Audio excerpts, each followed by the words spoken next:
कहते हैं ना, जो लोग अपना इतिहास नहीं जानते वो कभी इतिहास नहीं बना सकते। यह शर्म की बात है कि पूरा भारत कभी सम्राट अशोक के टाइम पर अखंड भारत बौद्ध में था, लेकिन म्यांमार से ईरान तक पूरा भारत बौद्ध में था। और जहां भी खुदाई होती है केवल बुद्ध के अवशेष निकलते हैं, किसी दूसरे देवी देवता का आज तक कोई भी अवशेष नहीं मिला। जिस दिन भारत के बहुजन समाज के लोग, अनुसूचित जाति जनजाति पिछड़े वर्ग के लोग, और यहां तक कि जो लोग ईसाई बन गए, सिख बन गए, मुस्लिम बन गए, उनके अंदर भी 80% लोग SC ST OBC के हैं, उन सब के पूर्वज बौद्ध थे। इसलिए अपनी बुजुर्गों की सांस्कृतिक विरासत में, बुद्ध के धम्म में जिस दिन उन सब ने वापसी कर ली, तो भारत का 80% समाज बौद्ध हो जाएगा। और जो बौद्धों पर, दलितों पर, पिछड़ों पर, आदिवासियों पर, अल्पसंख्यकों पर हमला करता है, वो हिंदू समाज अल्पमत में आ जाएगा, उनको अल्पसंख्यक का दर्जा मिलेगा। उसके बाद किसी की हिम्मत नहीं है कोई हमारी सांस्कृतिक विरासत में हमला कर सके। हमें लड़ने की जरूरत नहीं है। हम लोग डॉक्टर बाबा साहब अम्बेडकर को मानने वाले लोग हैं, हम भारत के संविधान को मानने वाले लोग हैं। हमें किसी से धर्म के नाम पर लड़ने की जरूरत नहीं है। ये वैसे भी लड़ाई लाठी गोली की नहीं है, विचारधारा की है। और विचारधारा की लड़ाई को केवल विचारधारा से लड़ा भी जा सकता है और जीता भी जा सकता है। और अभी एक भिक्खू को बहुत जेल में डाला है, आप हमें सबको जेल में डाल दो, हम जेल में भी विपश्यना करेंगे और जेल से ही आंदोलन बड़ा करेंगे। हम जेल से आंदोलन बड़ा करेंगे। ये जेल की दीवारें हमारे आंदोलन को कमजोर नहीं कर सकती। ये हमें डराना बंद करें। हम लोग डरने वाले नहीं है, क्योंकि जब हमने 22 प्रतिज्ञाएं दोहराई थी तब भी हमें डराया गया था। 3.5 घंटे थाने में बिठा के ग्रिल किया था, हमें डराया था आपको जेल भेज देंगे, आप माफी मांग लो। हमने माफी किस बात की? डॉक्टर बाबा साहब अम्बेडकर की 22 प्रतिज्ञाओं के लिए तो अगर जान भी देनी पड़े तो जान देंगे।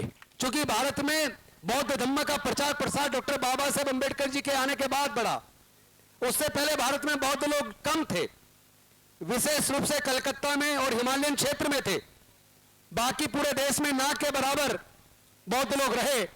और इसी वजह से जो 1922 के अंदर कांग्रेस ने राजेंद्र प्रसाद जी के नेतृत्व में कमेटी बनाकर बौद्ध गया के मुद्दे की जांच करी, और उसमें जो रिपोर्ट आई, चूंकि उसमें बौद्ध प्रतिनिधि नहीं थे, इसलिए जो बौद्धों के द्वारा मैनेजमेंट का बनना चाहिए था, बौद्धों की जो बात उसमें आनी चाहिए थी, वो पूरी नहीं आ पाई। और 1949 में महाबोधि महाविहार की जो मैनेजमेंट कमेटी उस एक्ट के द्वारा बनी, उस कमेटी के अंदर जो बौद्धों के हाथ में होना चाहिए था, उसमें 4 बौद्ध धर्म से अलग हिंदू धर्म के लोगों को डाल दिया गया। मैं आप सबसे पूछना चाहता हूं, केंद्र की सरकार से भी पूछना चाहता हूं, बिहार की सरकार से भी पूछना चाहता हूं, पूरे देश के लोगों से पूछना चाहता हूं, पूरे देश के सभी धर्म को मानने वाले लोगों से पूछना चाहता हूं, और मैं बिहार के राज्यपाल से विशेष रूप से पूछना चाहता हूं, क्या बिहार के राज्यपाल इतनी हिम्मत कर सकते हैं कि वो जो बौद्धों की साकेत नगरी अयोध्या, जिसमें खुदाई में सारे अवशेष बुद्ध के निकले, जो कभी साकेत नगरी हुआ करती थी, लेकिन माननीय सर्वोच्च न्यायालय ने तमाम साक्ष्यों को दरकिनार करते हुए, देश के संविधान और कानूनों को दरकिनार करते हुए, आस्था के आधार पर जजमेंट देकर वहां राम मंदिर का निर्माण करवाया। मैं पूछना चाहता हूं राज्यपाल महोदय बिहार से, आरिफ मोहम्मद खान जी से, क्या उनके अंदर इतनी हिम्मत है कि वो जाकर राम मंदिर में मुस्लिम धर्म के पुजारियों के माध्यम से, मौलवियों के माध्यम से वहां नमाज अदा कर सकते हैं? क्या करके दिखाए? अगर हिम्मत है तो शायद जान भी ना बच पाए, मुकदमा दर्ज हो जाएगा, जेल से बाहर नहीं निकलना दिया जाएगा। एक संवैधानिक पद पर बैठा आदमी, हम ऐसा कैसे मान सकते हैं कि उनको पता नहीं है महाबोधि महाविहार में तथागत बुद्ध को ज्ञान की प्राप्ति हुई थी? हम ऐसा कैसे मान सकते हैं कि बिहार के राज्यपाल को यह पता नहीं है कि यह पूरे दुनिया के बौद्धों की आस्था का केंद्र है, और वहां तथागत बुद्ध की प्रतिमा के सामने, वो भी बुद्ध पूर्णिमा के दिन 12 मई 2025 को, जिस तरीके से उन्होंने बुद्ध की प्रतिमा की तरफ पीठ करके, और वो छोटा बुद्ध का स्तूप, जो 100 साल का फोटो आपने पुराना देखा होगा जिसमें नेपाल नरेश परिवार के साथ आए थे, वो बुद्ध की प्रतिमा के सामने छोटा गोल्ड स्तूप था, उसमें एक छोटी शिला थी जिसमें बुद्ध की प्रतिमा बनी हुई थी, जिसको बाद में तोड़ दिया गया। वहां एक छोटा गड्ढा बना हुआ है, वहां पे फूल चढ़ाकर उसको शिवलिंग का प्रतीक बताते हुए ब्राह्मणों के द्वारा संस्कृत में मंत्रोच्चार करके बुद्ध की प्रतिमा की तरफ पीट करके बुद्ध की पूर्णिमा के दिन बौद्धों की आस्था के केंद्र महाबोधि महाविहार में जिस तरह पूजा अर्चना की, मैं पूछना चाहता हूं, क्या उन्होंने पूरे दुनिया के बौद्धों का अपमान नहीं किया? क्या उन्होंने पूरे दुनिया के बौद्धों की आस्था का अपमान नहीं किया? क्या उन्होंने दो धर्मों के बीच में वैमनस्य पैदा करने का काम नहीं किया? क्या उन्होंने भारत के संविधान के खिलाफ काम नहीं किया? क्या उन्होंने पूरे दो धर्मों के बीच में दंगे पैदा करने का काम नहीं किया? अरे आम आदमी कोई करता तो उसको मुकदमा दर्ज करके जेल में डाल दिया जाता, उसकी जमानत हो नहीं पाती। और ऐसे राज्यपाल को अब तक केंद्र की सरकार ने हटाया नहीं, और उसका अकेले का दोष नहीं है। गया के डीएम जो महाबोधि महाविहार की मैनेजमेंट कमेटी के चेयरमैन है, वो वहां उपस्थित हैं। महाबोधि महाविहार की मैनेजमेंट कमेटी के सदस्य उपस्थित हैं, वहां के कमिश्नर उपस्थित हैं, पुलिस अधिकारी उपस्थित हैं। उन सब के सामने ये क्राइम हुआ, पूरे दुनिया के बौद्धों की आस्था का अपमान किया। इसको हम बर्दाश्त नहीं कर सकते। देखना यह है, छोटे छोटे मुद्दे पर सर्वोच्च न्यायालय सुमोटो एक्शन लेता है। आज तो पूरे भारत के सर्वोच्च न्यायालय के मुख्य न्यायाधीश बौद्ध हैं, क्या उनको सुमोटो एक्शन नहीं लेना चाहिए? और वो ना ले तो कोई दूसरा सुप्रीम कोर्ट का जज ले, वो भी ना ले तो पटना हाई कोर्ट का जज सुमोटो एक्शन ले। आप अगर बौद्धों की आस्था का अपमान करते हैं तो याद रहिए, आपकी भी आस्था के ऊपर हमले होंगे, आप अकेले पड़ जाएंगे।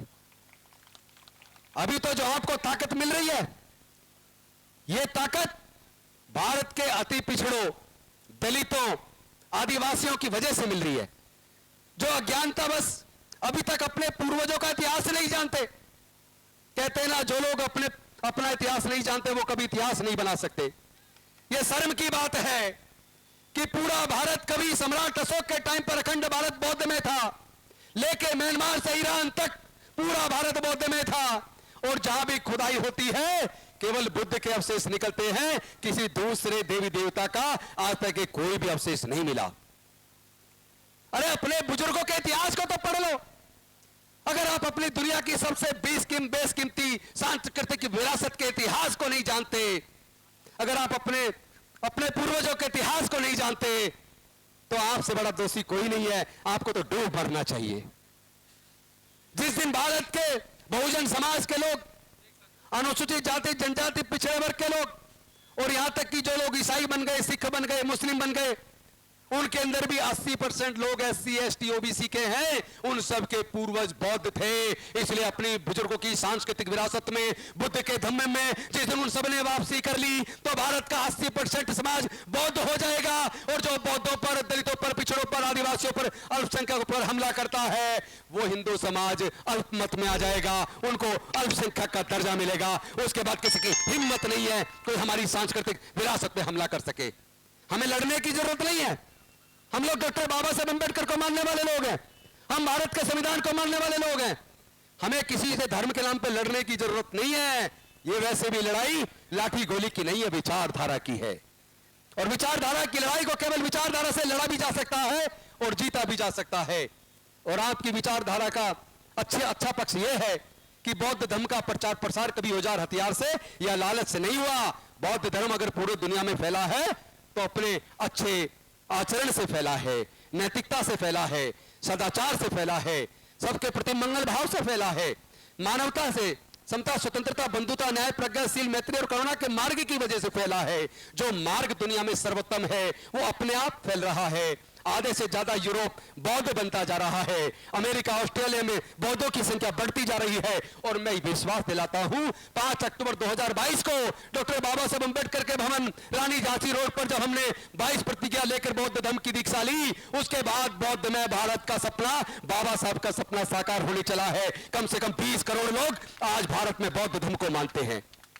और दुनिया को अगर शांति चाहिए, अगर यूक्रेन रसिया के बीच युद्ध चल रहा है, अगर फिलिस्तीन इजराइल के बीच युद्ध चल रहा है, या दुनिया के किसी भी देश में युद्ध चल रहा है, तो उसको अशांति से शांति में बदलने के लिए, युद्ध खत्म करके मानव कल्याण की भावना अगर पैदा हो सकती है तो तथागत बुद्ध के धम्म से हो सकती है। हमारे प्रधानमंत्री तो दुनिया में जाके कहते हैं हमने दुनिया को युद्ध नहीं बुद्ध दिया, लेकिन कम से कम धोखा देना तो बंद करो आदरणीय प्रधानमंत्री जी। अगर हमने दुनिया को युद्ध नहीं बुद्ध दिया तो भारत के अंदर धर्म के नाम पर नफरत क्यों, भारत के अंदर जाति के नाम पर नफरत क्यों? आप पहल क्यों नहीं करते? भारत में जातियों को खत्म करने का आंदोलन आप खुद क्यों नहीं करते? हम करेंगे। जब भारत बौद्धमय बन जाएगा तो जाति अपने आप खत्म हो जाएगी और हम अपने बुजुर्गों की सांस्कृतिक विरासत को मजबूत करेंगे। साथियों, उस आंदोलन को जो 1891 में शुरू हुआ, आपको पता उसमें उनके ऊपर हमला हुआ, मुकदमा भी बना, गया के जिला मजिस्ट्रेट से केस भी जीते। उसके बाद 100 साल बाद 1992 में फिर आंदोलन शुरू हुआ। आंदोलन बेहद सफलता से चल रहा था। इसी जंतर मंतर पर 1.5 साल तक आदरणीय भिक्खू संघ बैठा है। उनमें बहुत सारे भिक्खू आंदोलन में रहे हैं, भिक्खुओं ने कुर्बानी दी है और हम तो समता सैनिक दल के एक सिपाही के नाते पूरे आंदोलन में उसमें बनते सुरई ससई जी के साथ रहे हैं। 1.5 साल आंदोलन चला, लेकिन उस आंदोलन के साथ सत्ता ने धोखा दिया। हमारे एक बौद्ध भिक्खुओं को अल्पसंख्यक आयोग में मेंबर बना दिया, बाकी को बीटीएमसी के अंदर 4 को मेंबर बना दिया और ये आश्वासन दिया हम बीटीएमसी एक्ट 1949 को रद्द कर देंगे, बदलाव कर देंगे, लेकिन छोटी छोटी कुर्सियां देकर पूरे आंदोलन को धोखा देकर ध्वस्त कर दिया। तो धोखा तब भी हुआ, धोखा इस बार फिर करने की कोशिश की है, पर पिछले अनुभव से हमें सबक लेना, इस बार धोखा खाना नहीं है। अगर 10 तारीख को 10 मई को उस आंदोलन को कुचलने के लिए हमारे लोगों के बीच से हमारे लोगों के खिलाफ मुकदमा दर्ज करा, बौद्ध भिक्खुओं के खिलाफ मुकदमा दर्ज करवाया, अगर उस आंदोलन को सस्पेंड करने की घोषणा करवाई, क्योंकि 12 तारीख को 12 लाख लोगों का आह्वान हमने भी किया था। हमें आज भी याद है जब वो मैसेज चला गया कि आंदोलन स्थगित हो गया है, लोगों ने पूरी ट्रेन कर रखी थी बुक बनते जी, उन्होंने अपनी ट्रेन को रद्द किया, एयर टिकटों को रद्द किया, लाखों लोगों ने अपने टिकट कैंसिल करवाए, उनके बल्कि एयर टिकट का तो पैसा भी वापस नहीं हुआ, रेलवे का तो फिर भी काफी पैसा वापस हुआ। गलत मैसेज चला गया। और जिन लोगों ने जिनके इशारे पर जिस दबाव में या बीटीएमसी में कुछ मिल जाएगा ये सोचकर इस आंदोलन को वापस लिया, चाहे डर की वजह से लिया, चाहे लालच की वजह से लिया, या कोई भी कारण रहा, वो लोग कहीं ना कहीं उस शिकंजे में फंस गए कि कहीं ना कहीं इस आंदोलन को नुकसान पहुंचा। मैं आप सबसे निवेदन करता हूं साथियों, आप ना तो आकाश लामा को दोष दीजिए, ना बनते प्रज्ञाशील को दोष दीजिए, ना बनते मीनाचार्य या बनते राहुल जी को दोष दीजिए। ये दोष हमारे समाज में एक दोष है। हम चीजों को, बुद्ध को मानने की बात करते हैं, लेकिन बुद्ध के विचार पर चलते नहीं। हम बाबा साहब अम्बेडकर की मूर्तियां लगाते हैं, लेकिन उनके विचार को आत्मसात नहीं करते। जब बुद्ध ने खुद कहा है किसी बात को इसलिए मत मानो कि किसी बहुत बड़े व्यक्ति ने कही है या किसी बड़े ग्रंथ में लिखी है, पहले उस बात को जांचो परखो, अपने बुद्धि और विवेक से तर्कपूर्ण तरीके से कसौटी पर कसकर देखो, और उसके बाद परीक्षण करने के बाद अगर आपको लगे जो बात कही गई है वो बात सत्य है, तब उस बात को मानो। तो भैया हम बुद्ध की विचार के खिलाफ क्यों जाते हैं?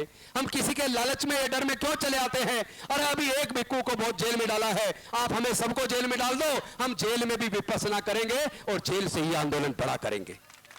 हम जेल से आंदोलन बड़ा करेंगे। ये जेल की दीवारें हमारे आंदोलन को कमजोर नहीं कर सकती। ये हमें डराना बंद करें।